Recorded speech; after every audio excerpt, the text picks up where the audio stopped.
Hello friends, मैं doctor अभिराम सिंह।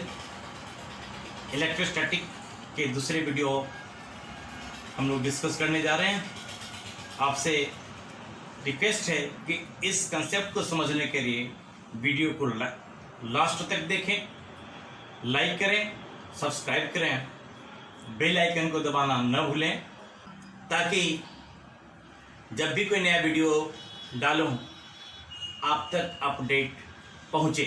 इस video में चार्जिंग बाय इंडक्शन और कूलम्स लॉ डिस्कस करने जा रहे हैं।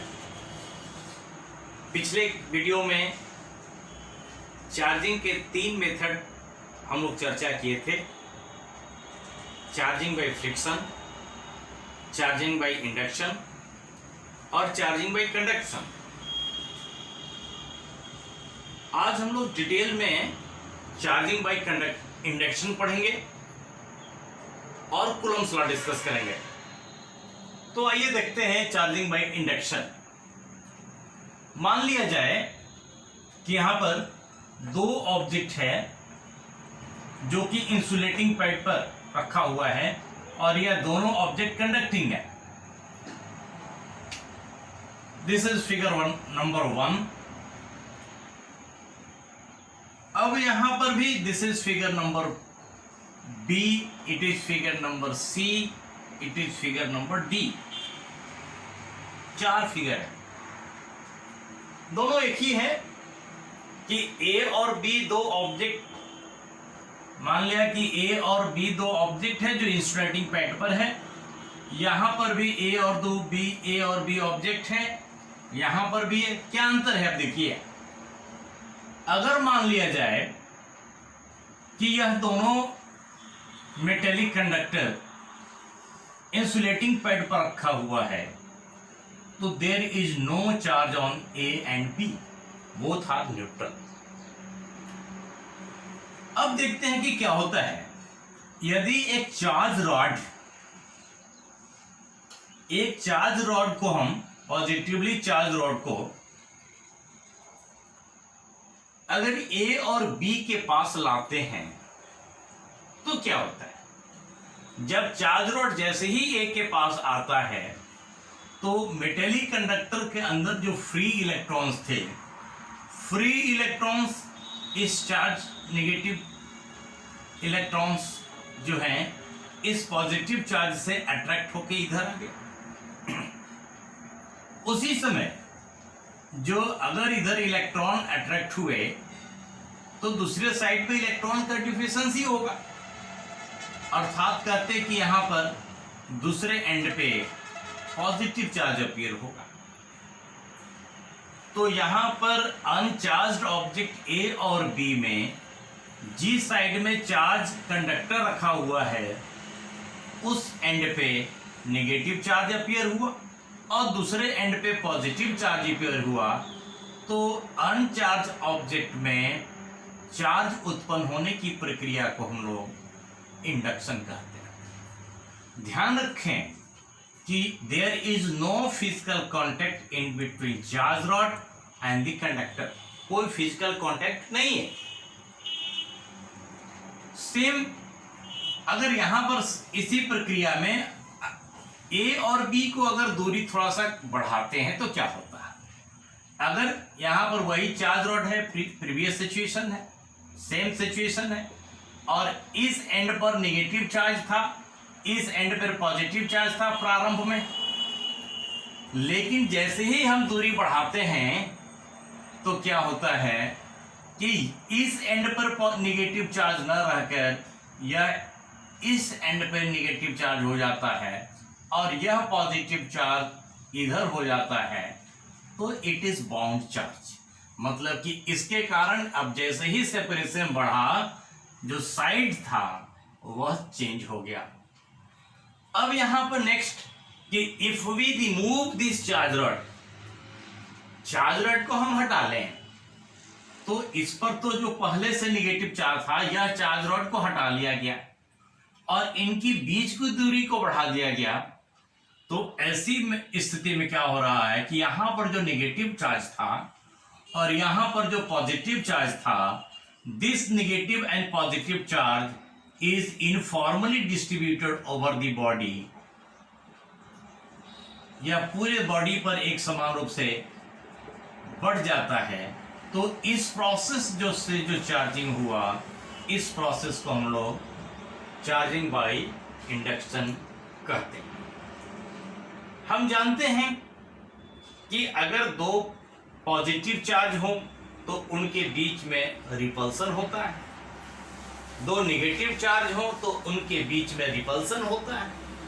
लेकिन अगर एक पॉजिटिव चार्ज है और दूसरा नेगेटिव चार्ज है तो इनके बीच अट्रैक्शन होता है। इसका मतलब कि लाइक चार्ज क्या करता है? Like charge that is positive repel, negative repel, positive negative attraction, अर्थात like charge repel, unlike charge attract. कहीं कहीं ऐसा भी पूछा जा सकता है कि यदि product of two charges Q1 and Q2 is greater than 0 और Q1 and Q2 is less than 0, तो आपको बताना है कि इसमें कहां पर अट्रैक्शन है, कहां पर रिपल्सन है। अट्रैक्शन ऑब्लिक रिपल्सन, यहां पर डिसाइड करना है अट्रैक्शन ऑब्लिक रिपल्सन। तो यहां देखेंगे ग्रेटर देन 0 मतलब कि पॉजिटिव, तो पॉजिटिव गुना पॉजिटिव क्या होता है? पॉजिटिव। उसी तरह negative Guna negative is positive. और नंबर लाइन पर जहां भी बात करते हैं तो पॉजिटिव मतलब ग्रेटर देन 0। तो ग्रेटर देन 0 इस स्थिति में यह जो है ग्रेटर देन 0, यह रिपल्सन को बताएगा। मतलब कि if the product of two charge is greater than 0 a repulsive force will act, और यदि product of two charge is less than 0 तब यहां पर फोर्स ऑफ अट्रैक्शन लगेगा। अट्रैक्शन और रिपल्सन दोनों फोर्स को एक शब्द हम लोग कह सकते हैं interaction, force of interaction between charges. अब force of interaction between charges यह डिपेंड करेगा nature of the charges, where they are same, like और unlike. If the like charge, force of interaction will be repulsive. If the nature of the charge are unlike, then force of attraction will act. इसके बाद अब देखते हैं Coulomb's law. Coulomb's law is the law for determining the magnitude of forces acting between two charges. Coulomb's ने experiment के आधार पर ही perform various experiment, और experiment के आधार पर दो चार्जेस के बीच लगने वाले फोर्स के मैग्नीट्यूड और उसका डायरेक्शन के बारे में उन्होंने बात किया। तो according to Coulomb's law the force of interaction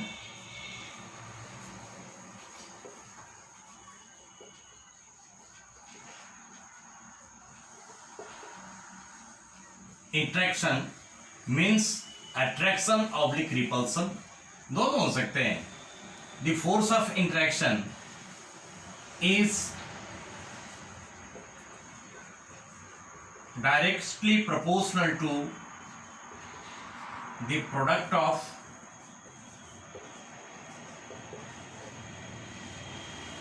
magnitude of the charges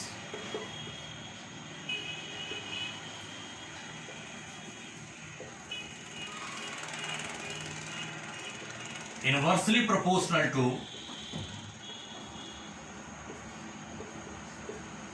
to the square of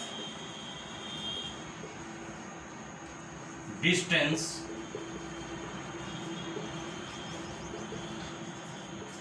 between charges and directed along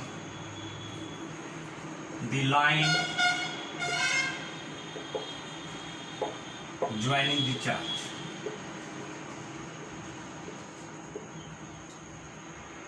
इस स्टेटमेंट में 3 पार्ट है। पहला पार्ट है कि यह फोर्स का मैग्नीट्यूड किन बात पर डिपेंड करता है, product of magnitude of the charge.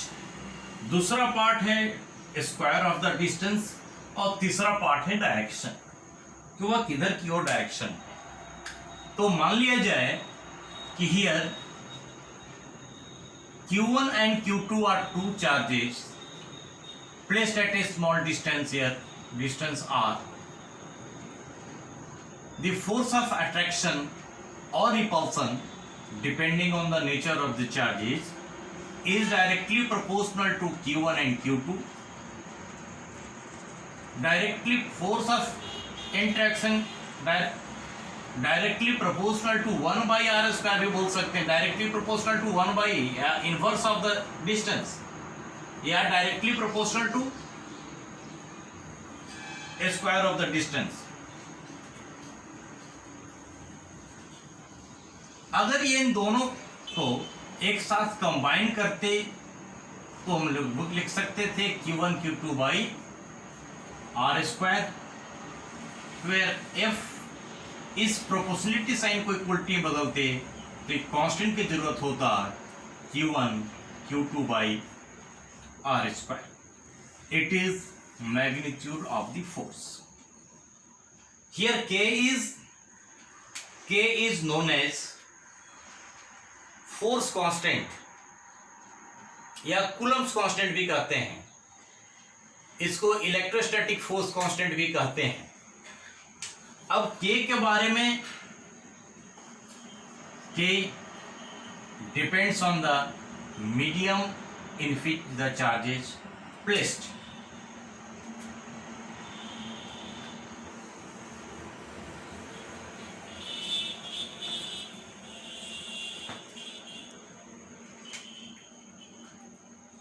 K is equal to 1 by 4 pi epsilon 0, फिर epsilon 0 is known as permittivity of free space,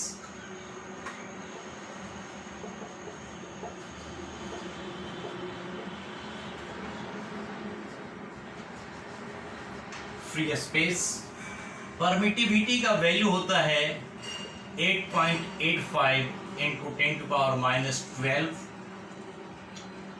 अब यहां से हम लोग यूनिट भी इसका दे सकते हैं। अब हम लोग देखें कि यूनिट इसका कैसे निकालते हैं।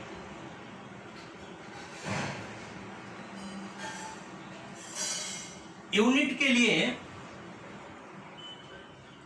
अगर force is equal to K के जगह में अगर लिखते हैं 1 by 4 pi epsilon 0 into Q1 into Q2 by r square, हमको epsilon 0 का यूनिट निकालना है तो epsilon नॉट को इधर ले आएंगे तो क्या बचेगा 1 by 4 pi Q1 Q2 by r square into F। Q1 1 by 4 pi is the constant, इसका कोई यूनिट नहीं होता। Q1 का एक यूनिट क्या होता है कूलम, कूलम गुने coulomb that is coulomb square. R है डिस्टेंस, इसका यूनिट है metre that is metre square. Force का ऐसा यूनिट होता है न्यूटन, तो कूलम स्क्वायर पर मीटर स्क्वायर पर न्यूटन लिख सकते हैं। तो यहां पर यूनिट हम लोग दें कूलम स्क्वायर पर मीटर स्क्वायर पर न्यूटन। ऐसे epsilon 0 का यूनिट 8.85 इंटू 10 पर -12 कूलम स्क्वायर पर मीटर स्क्वायर पर मीटर। यदि इस एक्सप्रेशन में epsilon 0 का वैल्यू पुट करते तो इप्सिलॉन जीरो का वैल्यू पुट करने पे हम लोग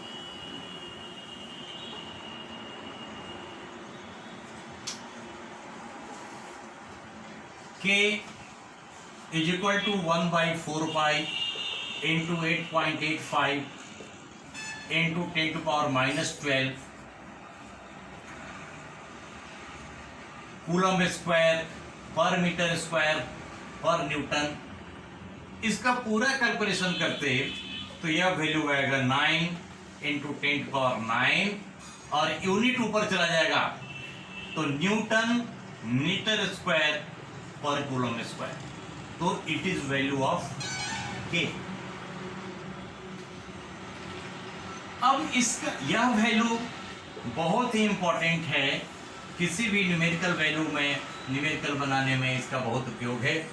बच्चों आप इसको, मैं सजेस्ट करता हूं कि इस वैल्यू को आप याद कर लें कि यदि दो चार्ज हवा में रखा हो, फ्री स्पेस में रखा हो, तो सीधे हम लोग के का value 9 into 10⁻9 newton metre square पर कूलम स्क्वायर वैल्यू यूज कर सकते हैं।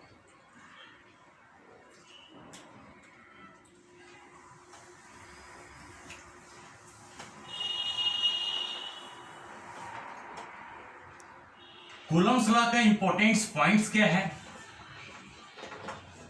Importance points regarding Coulomb's law. Coulomb's law is applicable for point object also. Coulomb's law केवल पॉइंट ऑब्जेक्ट के लिए लागू है।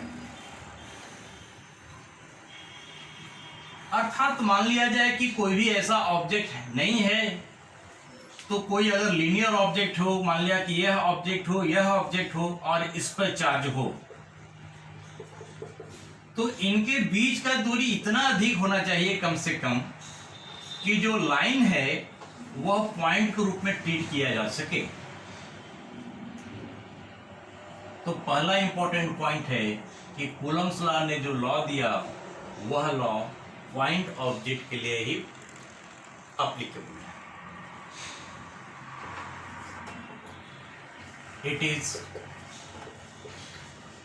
It's valid for point object.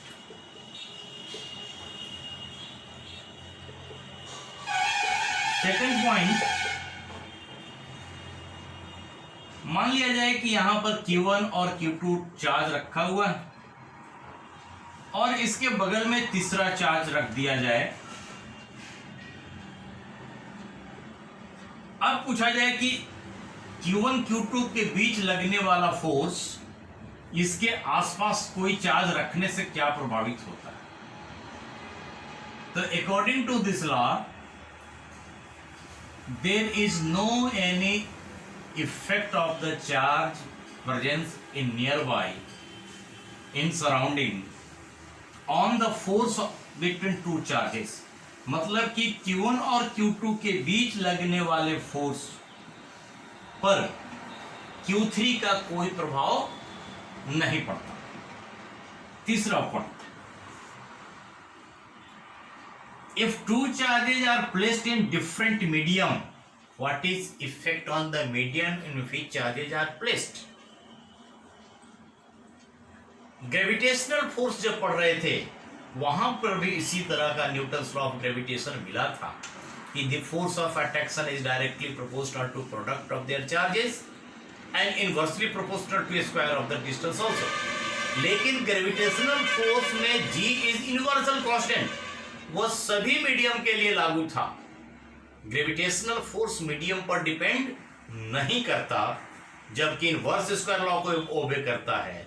लेकिन it is the most significant difference between gravitational force of attraction and Coulomb's force of attraction is that Coulomb's force depends on the medium in which the charges are placed.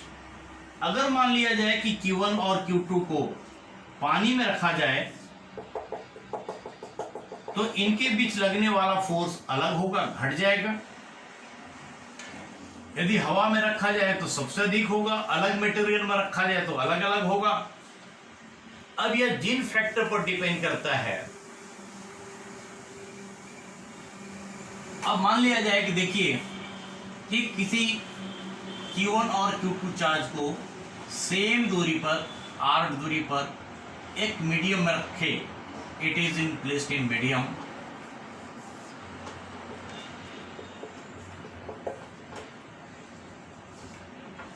इनके बीच लगने वाला force हम लोग लिखते 1/4πε0 epsilon Q1 Q2 by r square। Epsilon is the permittivity of this medium। Epsilon is the permittivity of this medium। और यह force किस में लगा है? मीडियम में लगा है। तो suppose it is first equation, if the same charge are placed in vacuum at the same distance, तो फोर्स इन वैक्यूम कितना लिखते? 1/4πε0 Q1 Q2 by r square. हम लोग अभी देख रहे हैं कि दो कूलम्ब फोर्स कैसे, कौन कौन से इंपॉर्टेंट पॉइंट्स हैं। पहला इंपॉर्टेंट पॉइंट है कि coulomb force is applicable for point object. दूसरा इंपॉर्टेंट चीज है कि फोर्स ऑफ अट्रैक्शन दोनों के मीडियम पर कैसे डिपेंड करता है। तो मान लिया जाए कि हियर अभी हम लोग डाइलेक्ट्रिक कांस्टेंट या रिलेटिव परमिटिविटी के बारे में चर्चा करने जा रहे हैं। First let us suppose two charge Q1 and Q2। सपोज यहां पर टू चार्ज Q1 और Q2 r दूरी पर वैक्यूम में रखे हुए हैं, it is placed in vacuum. तो इनके बीच लगने वाला फोर्स कितना होगा? Force in vacuum is given by 1/4πε0 Q1 Q2 by r square, where ε0 is permittivity of free space or vacuum। This is equation number 1। अगर at the same charge are placed in medium of dielectric constant ε0 at the same distance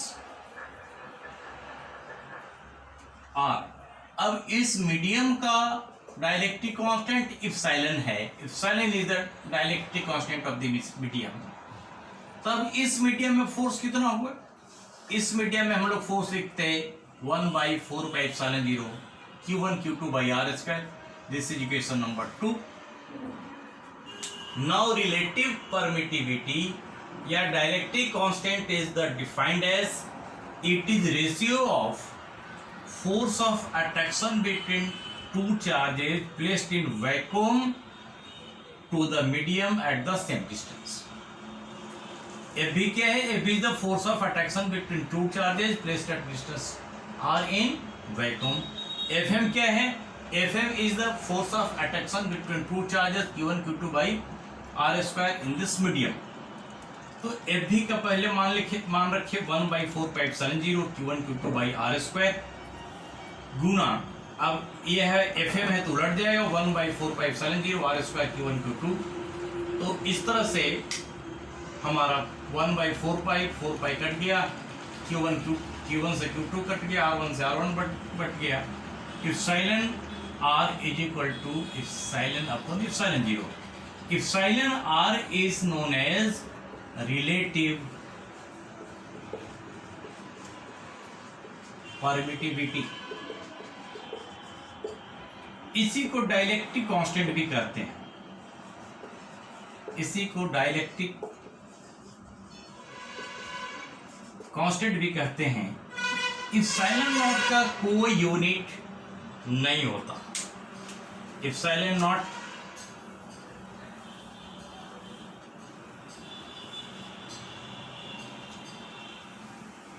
epsilon r has no unit because it is ratio of like physical quantity, like quantity. आपकी any query हो तो जरूर share करें, हमारा video को like करें, bell icon को पुनः दबाएं। Thank you.